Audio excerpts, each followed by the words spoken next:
ప్రజలకు మెరుగైన వైద్యం అందించడమే జిల్లా ప్రభుత్వ ప్రధాన వైద్యశాల ప్రధాన లక్ష్యమని రూరల్ ఎమ్మెల్యే కోటంరెడ్డి శ్రీధర్ రెడ్డి అన్నారు.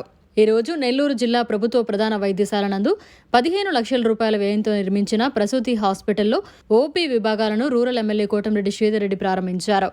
జిల్లా ప్రభుత్వ ప్రధాన వైద్యశాలలో పేద, నిరుపేద, సామాన్య, మధ్యతరగతి ప్రజలకు మెరుగైన వైద్యం అందించడమే ప్రధాన లక్ష్యమని ఈ సందర్భంగా రూరల్ ఎమ్మెల్యే కోటంరెడ్డి శ్రీధర్ రెడ్డి అన్నారు. స్థానిక ఎమ్మెల్యేగా ఈ జిల్లా ప్రభుత్వ ప్రధాన వైద్యశాలను మరింత అభివృద్ధి చేయడానికి కృషి చేస్తానన్నారు. ఈ కార్యక్రమంలో జిల్లా ప్రభుత్వ ప్రధాన వైద్యశాల అభివృద్ధి కమిటీ సభ్యులు మడపర్తి శ్రీనివాసులు గౌడ్, మొగరాల సురేష్ తదితరులు పాల్గొన్నారు.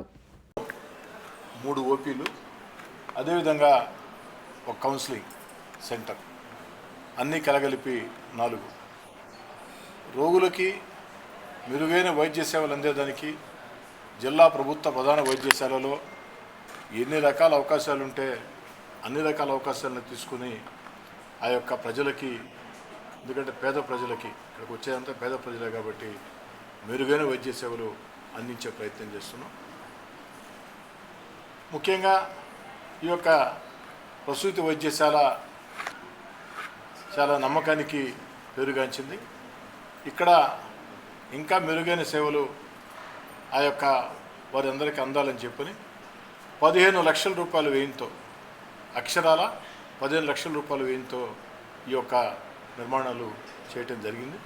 దీనివల్ల ఎంతో మేలు జరుగుతుంది.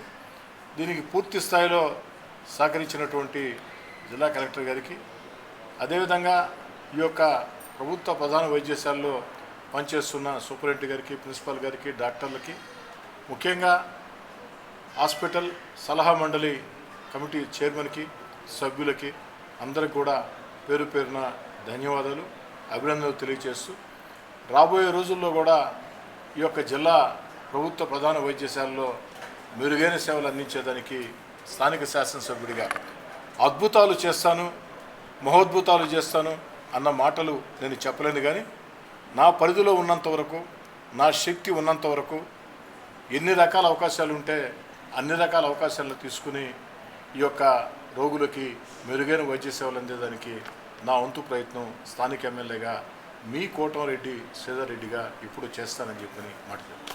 మరిన్ని అప్డేట్స్ కోసం మన HN9 టీవీ ఛానల్ని సబ్స్క్రైబ్ చేసుకోండి.